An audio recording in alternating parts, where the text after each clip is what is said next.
called The Extraordinary Gardener, and it's by Sam Borton. Joe was a boy with a wild imagination.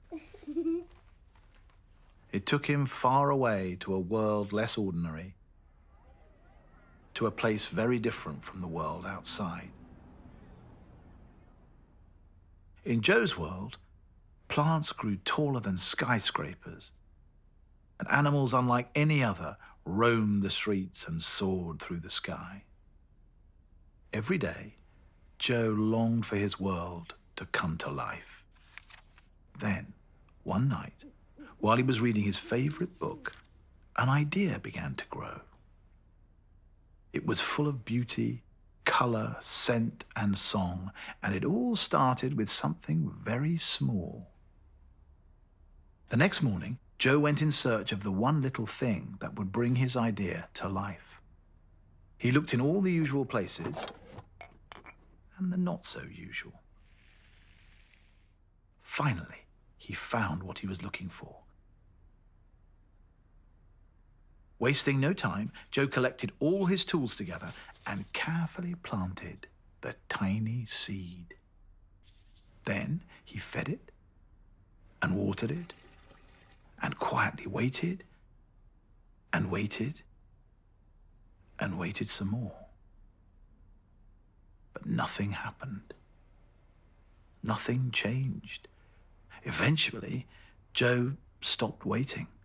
He forgot all about his seed, and he went back to what he knew best, imagining. But something was happening. The seed had begun to grow. It grew and grew and grew. Then, one ordinary day, while Joe was busy daydreaming, something colorful caught his eye. He stepped outside and discovered that where he had planted the tiny seed now stood the most beautiful tree. Joe got to work at once. He learned to preen and prune, dig and sow. Every day he brought home new seeds. He started to grow all sorts of things. Before long, the single tree had become a tiny garden that grew bigger and bigger and bigger. One by one, Joe's neighbors came to visit his beautiful garden. When Joe saw his new friend so happy, he had another idea. Joe decided to share his garden with people throughout the city.